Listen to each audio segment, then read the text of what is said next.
दोस्तों हम अभी लाहौल में त्रिलोकनाथ धाम पे पहुंच चुके हैं। हमारे साथ लोकल फ्रेंड है सर। आपका नाम? वीर बहादुर सिंह। वीर बहादुर सिंह। तो ये हमें कुछ बताएं बारे में सर। आप यहाँ के कार्यकर्ता हैं कादार। सर, कुछ बताएंगे? हम फर्स्ट टाइम आए पंजाब से ना, तो जानना चाहते हैं मंदिर किस चीज़ किनका है और क्या ये खासियत मंदिर है। मतलब ये जिसे त्रिलोकीनाथ जी बोलते हैं ना, तीनों लोगों का नाथ। मतलब ये आपका ये पृथ्वी लोक, स्वर्ग लोक और ये पाताल लोक, तीनों लोगों के मालिक होते हैं। इनका ये उद्गम जो स्थान है वो सप्तधारा है जी। हाँ, सप्तधारा है। मतलब ये तीनों जैसे आपका ब्रह्मा विष्णु महेश तीनों का रूप है इनमें आपके। और इनकी 6 भुजाएं जी। सिर के ऊपर इनकी अनाज गुरु है, अन्नपूर्णा। हाँ जी, हाँ जी। सर अंदर किनकी मूर्ति है यहाँ पर? शिव जी की? हाँ जी, शिव ब्रह्मा विष्णु तीनों का रूप एक ही उसमें है। तो ये मतलब यहाँ पे हिंदू और बुद्धिस्ट दोनों आते हैं दोनों सर? आते हैं। तो सर ये जो आसपास गांव है, ये त्रिलोकीनाथ गांव का भी नाम है? त्रिलोकनाथ पहले इस गांव का नाम तुंदे था जी। तुंदे। हाँ जी, पहले इस गांव का नाम तुंदे था। फिर जब त्रिलोकीनाथ जी यहाँ पर विराजमान हुए, उनको लाया गया था। एक गडरिया था भेड़ बकरियों को चराने वाला, उन्होंने लेके आए। मतलब जो जिस भेड़ बकरियों को चराने के लिए जाते थे सप्तधारा में, जी।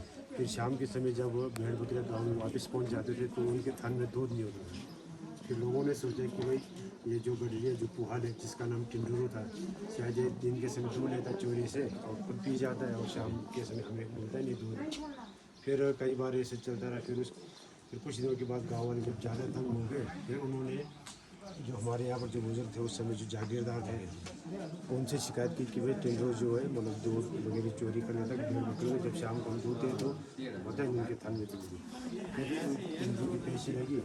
फिर उनको सख्त हिदायत दिया गया कि भाई अगर आगे से आप दोबारा इस तरह की शिकायत आई तो आपको सज़ा मिलेगी।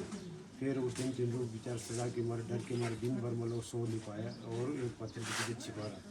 फिर कहते कि जैसे दिन के समय जैसे वो 7 मूर्तियाँ निकली, सफ़ेद गड़ी हुई सफ़ेद लिबास था उनका और भेड़ बकरियों को धोने लगे। फिर टिंडू बेचारा सीधा साधा था, भोला भाला। उन्होंने सोचा शायद ये चोरी है और उनके ग्रुप है।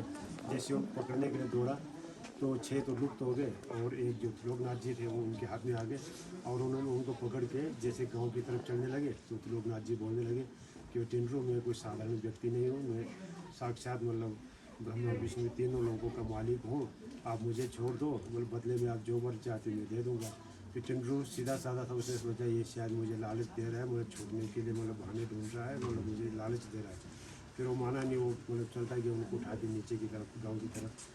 फिर जब त्रिलोकीनाथ जी ने देखा कि भाई ये अब छोड़ने वाला नहीं, उन्होंने फिर उनसे कहा कि भाई ठीक है भाई, अगर आप अपनी जिद पे अड़े हैं तो आपने इस तरह करो, जिस जगह पर मैं भारी हो जाऊंगा आपने उसी जगह पर रखना और जब तक मैं ना कहूँ आपने पीछे मुड़ के नहीं देखना। टिंडू पहले मतलब डर के मारे पीछे नहीं देख पाए, सोचा इनके साथी और भी होंगे, क्या पता क्या करेंगे, और दौड़ता हुआ नीचे की तरफ चलता रहा। जैसे एक टीले पे पहुंचा जहाँ से गाँव दिखाई दिया उनको, उस जगह का नाम बोलते हैं आजराश बोलते हैं। फिर जैसे वहाँ पर पहुँचा तो उन्होंने जैसे गांव दिखा उनको, तब उन्होंने सोचा अब देख ही लेता हूँ, अगर इनके साथी होंगे तो अपने बचाव के लिए गांव वालों को बुला लूँगा हेल्प के लिए। फिर कहते जैसे उन्होंने पीछे मुड़ के देखा तो त्रिलोकीनाथ जी के साथ जो उनके गार्ड जो भी थे मतलब सब मतलब शेर रूप में हो गए। सिर्फ शेषनाग जी थे वो मतलब वो शेर नहीं, वो वहीं पर मतलब विराजमान, वो वहाँ से आगे नहीं आ रहा। फिर टिंडू ने जैसे गाँव वालों को आवाज़ मारा कि भाई मैं तो चोर को लेके आया हूँ, आप भी आ जाओ देखने के लिए। फिर वहाँ पर एक नाग देवते का मंदिर था। जैसे गाँव वालों ने देखा कि भाई यार ये तो साक्षात प्रभु को लेके आ गए हैं मतलब, फिर उन्होंने घरों से मतलब दूध दही अपने जो लोकल धूप होता था उसको लेके त्रिलोकीनाथ जी के स्वागत के लिए मतलब इकट्ठे हो गए सारे। फिर वहाँ पर नाग देवता का मंदिर था, जैसे वहाँ पर रखना चाहा तो वो त्रिलोकीनाथ जी बिल्कुल हल्के रहे, भारी हुए नहीं।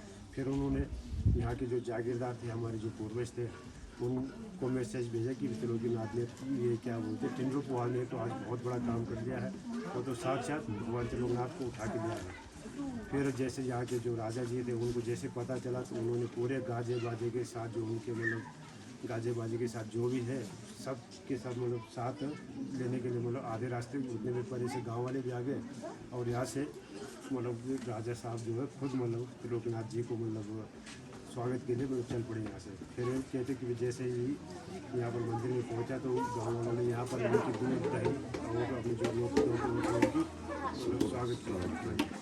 और यहाँ पर कहते कि ये जो अंदर का जो गर्भगृह है जहाँ पर अभी त्रिलोकनाथ जी विराजमान है वो पांडु के गुप्तवास के दौरान का बना हुआ स्ट्रक्चर उस टाइम का बना हुआ था। हाँ जी, फिर जैसे यहाँ पर बिठाए तो धीरे धीरे धीरे धीरे त्रिलोकीनाथ जी जो है मतलब शेर रूप में हो गए। और उन्होंने शेर होने से पहले टिंडरों को वरदान दिया कि भाई टिंडरू, जैसे आपने मतलब वो जनहित के लिए मुझे यहाँ पर मुझे यहाँ तक लाया है जन कल्याण के लिए, उसी तरह जिस तरह आपने मुझे अपने पीठ पे उठा के लाया, उसी तरह जैसे मतलब जो भी आपकी मूर्ति को मतलब उठा के मेरी परिक्रमा करेगा, अगर जैसे कईयों को संतान प्राप्ति नहीं होता है तो उनको अवश्य संतान प्राप्ति होगी। ये चीज़ आज भी होता है, मतलब कोई अगर सच्चे मन से उनकी मूर्ति को उठाते हैं। और टिंडरू भी कहते हैं कि वो जैसे त्रिलोकीनाथ जी शेर हो गए तो टिंडरू भी उनके साथ साथ शेर है, और उनकी मूर्ति ये त्रिलोकीनाथ जी के बैक साइड में उठाने देते हैं अभी, मतलब मंदिर में ऐसे अलाउड होता है? अलाउड है। मूर्ति छोटी सी है जी। और जैसे हमारे राजा साहब जो हिमाचल के जो मुख्यमंत्री जी हैं, उनके साथ भी ऐसे उन्होंने जैसे उनको भी जब पुत्र की प्राप्ति नहीं हुआ तो उन्होंने यहाँ पर आके त्रिलोकीनाथ जी से मन्नत मांगी, और जो जैसे उठा के जो परिक्रमा वगैरह किया है उन्होंने, फिर वैसे उनको मतलब पुत्र की प्राप्ति हुई। और जैसे पुत्र की प्राप्ति उन्होंने जैसे मन्नत मांगी थी कि भाई प्रभु यहाँ पर जैसे लोगों को ठहरने के लिए मतलब ठहरने की व्यवस्था नहीं है, अगर मेरी इच्छा मतलब जैसे मनोकामना पूर्ण हो गई तो मैं यहाँ पर मैं अपने उससे खर्चे पर वो करूँगा। फिर कहते जैसे सन 1994 की बात है, जैसे उनको लड़का पैदा हुआ तो उन्होंने 17 लाख रुपये इस मंदिर की सहाय सुरय बनाने के लिए। हाँ जी, हाँ जी। तो यहाँ पर कोई मेला भी लगता है?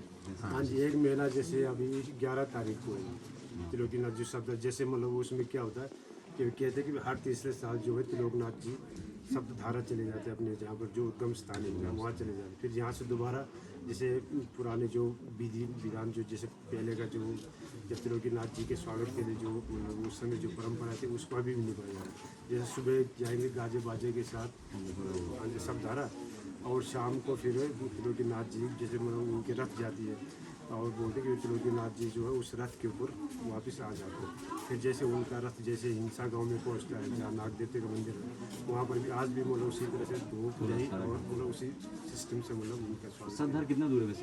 सप्तधारा यहाँ से कोई 6-7 किलोमीटर है पैदल रास्ता, पैदल रास्ता। वहाँ पर 7 धाराएँ निकलती, दूध की तरह बिल्कुल मीठा पानी। ठीक है सर, धन्यवाद सर, बहुत अच्छा लगा आपसे बात करके।